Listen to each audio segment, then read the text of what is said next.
जय बिहार जय भारत साथियों, आज के इस क्लास में हम लोग जानने वाले हैं यूज ऑफ विल हैव। आज के इस वीडियो में हम लोग पढ़ने वाले हैं विल हैव को। तो सबसे पहले हम लोग जानेंगे जो आखिर विल हैव होता क्या है, विल हैव का हिंदी मीनिंग क्या होता है। देखिए दोस्तों, विल हैव को हिंदी में बोला जाता है और विल हैव का मतलब होता है पास होना। विल हैव का मतलब क्या होता है? पास होना, पास्ट पास होना। देखिए, इसका यूज कब करते हैं? जब हमें यह बताना हो कि मेरे पास कुछ होगा, तो वहाँ पर हम लोग विल हैव का यूज करते हैं।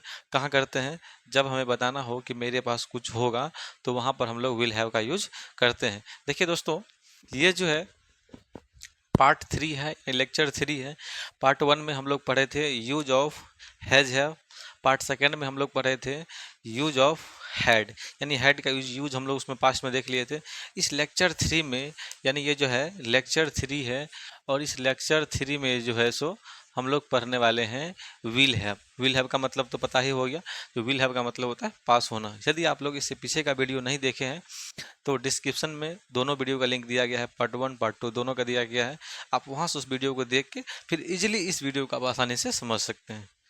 चलिए, इसको हम बिल्कुल डिटेल में एक एक करके समझाते हैं, और आप लोग वीडियो में लास्ट तक बने रहे। चलिए, इसको हम समझाते हैं। तो वो विल हैव का मतलब होता है पास होना। जब हमें यह बताना हो कि मेरे पास कुछ होगा फ्यूचर में, यानी भविष्य में कुछ होगा, तो वहाँ पर हम लोग विल हैव का यूज करते हैं। चलिए, जैसा कि आप सभी को पता होगा, किसी भी सेंटेंस बनाने से पहले हमें उस स्ट्रक्चर को फॉलो करना पड़ता है, स्ट्रक्चर को जानना पड़ता है। इसका स्ट्रक्चर क्या होता है?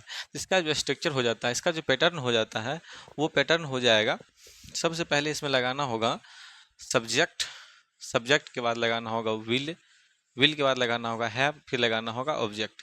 यानी पहले लगाना होगा सब्जेक्ट, फिर लगाना होगा विल, फिर लगाना होगा हैव, और फिर लगाना होगा ऑब्जेक्ट। ये तो समझ गए।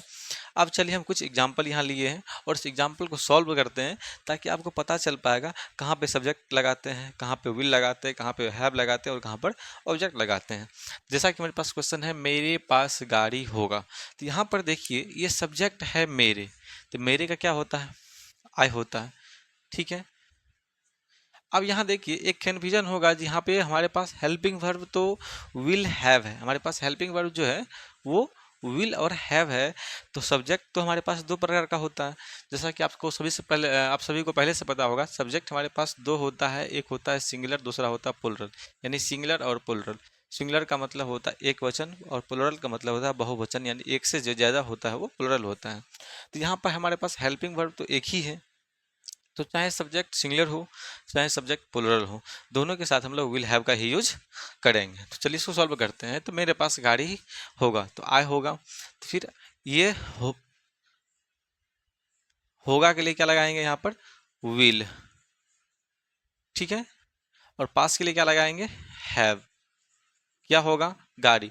I will have a car. ठीक है, यहाँ पे गाड़ी दिया हुआ है, जिसको हम कार मान लेते हैं। चलिए, नेक्स्ट क्वेश्चन है, उसके पास जंगली कुत्ता होगा। तो यहाँ पर सब्जेक्ट है उसके, तो उसके का क्या हो जाता है यहाँ पर? ही।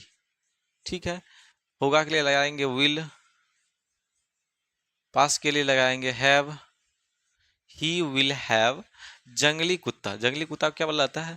जंगली कुत्ता, यानी जंगली को बोला जाता है वाइल्ड, और कुत्ता को बोला जाता है डॉग। तो क्या हो जाएगा? Wild dog. Wild dog. Wild dog. चलिए, नेक्स्ट क्वेश्चन है, हम लोगों के पास नौकरी होगी।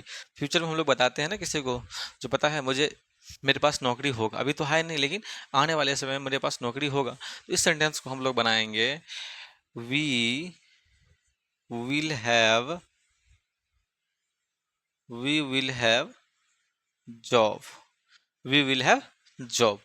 दोस्तों, ये सिंपल था। यदि मान लीजिए इसी को निगेटिव हमें बताना होगा, जो उसके पास कार नहीं होगा, मेरे पास समस्या नहीं होगी, डॉक्टर के पास पेशेंट नहीं होगा, हम लोगों के पास इन्फॉर्म में जानकारी नहीं होगा, तो उस सेंटेंस को कैसे बनाएंगे? तो सेंटेंस बनाने से पहले चलिए हम इसका भी सबसे पहले स्ट्रक्चर को समझते हैं।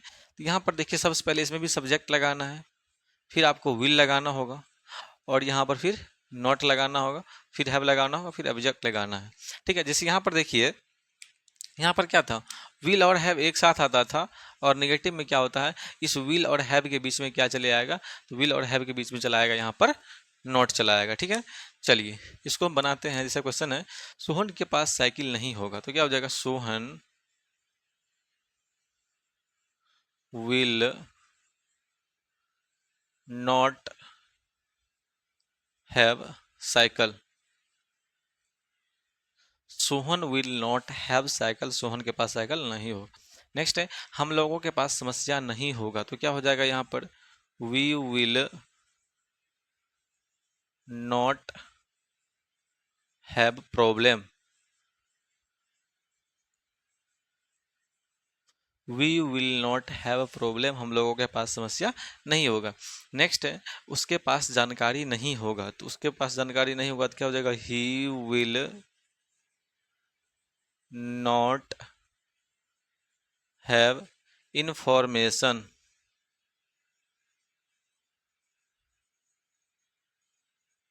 He will not have information, उसके पास जानकारी नहीं होगा। ठीक है, ये तो नेगेटिव था। दोस्तों कभी कभी ऐसा होता है, हमें कभी कभी इंट्रोगेटिव भी सेंटेंस बोलना होता है।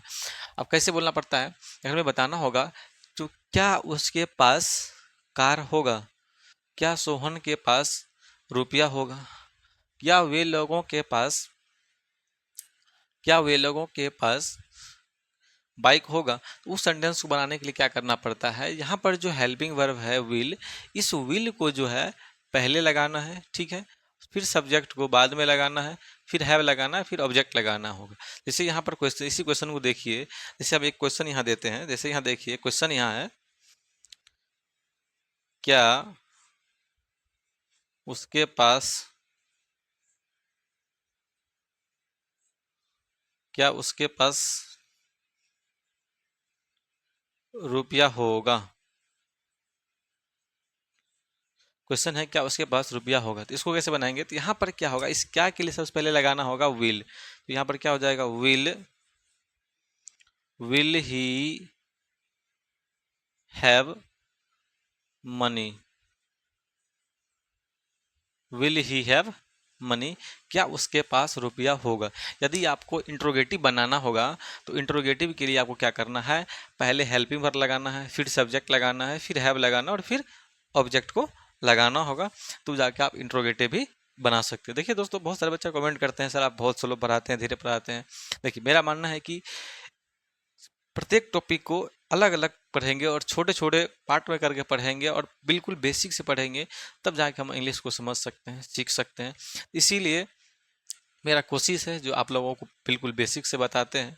बस आप सभी से एक निवेदन है कि यदि आप लोग इस चैनल को सब्सक्राइब नहीं किए हैं तो चैनल को सब्सक्राइब कर दीजिए और अपने दोस्तों तक इस वीडियो को ज़रूर शेयर कीजिए, ताकि वो भी अपने इंग्लिश को इम्प्रूव कर सकता है। ठीक है ना, ताकि जो भी बच्चे इंग्लिश सीखना चाहता है शुरू से, देखिए यूट्यूब पे तो बहुत सारे टीचर हैं जो इंग्लिश पढ़ाते हैं, लेकिन इस तरह से बेसिक से और बिल्कुल जीरो लेवल से कोई कोई चैनल पे आपको देखने को मिलेगा। क्योंकि बहुत सारे टीचर करते क्या हैं, बस आते हैं, बस टेंस वॉइस पढ़ा दिया, बस हो गया। ऐसा तो हो ही नहीं सकता है, हर एक बच्चा का लेवल तो हाई हो सकता है। बहुत सारे बिगिनर्स होते हैं जो उसको बिल्कुल जीरो लेवल से चाहिए, इंग्लिश सीखने के लिए उसको बिल्कुल जीरो लेवल से चाहिए, ताकि इस तरह से अगर सिस्टमेटिक वे में उसको बताया जाएगा, जो पहले हैव का यूज़ कहाँ करते हैं, हैज़ का यूज़ कहाँ करते हैं, हैड का कहाँ करते हैं, विल हैव का कहाँ करते हैं, फिर उसके लिए एक स्ट्रक्चर प्रॉपर तरीका से होना चाहिए, फिर उस पर कुछ कुछ एग्जाम्पल होना चाहिए, इस तरह से दिया गया है, फिर उसको निगेटिव के लिए स्ट्रक्चर होना चाहिए, फिर इस पर एग्जाम्पल बताना चाहिए। इस तरह से जब तक हम लोग 4 पैरामीटर पर काम करेंगे, simple, negative, interrogative, interrogative negative, किसी भी टॉपिक को जब तक हम नहीं सीखेंगे तब तक इंग्लिश बोलना असंभव है। इसीलिए आप सभी से रिक्वेस्ट है कि चैनल को सब्सक्राइब नहीं किए हैं तो चैनल को ज़रूर अभी सब्सक्राइब कर लीजिए और अपने दोस्तों तक इस वीडियो को ज़रूर शेयर कीजिए। मिलते हैं नेक्स्ट वीडियो में, तब तक के लिए जय हिंद।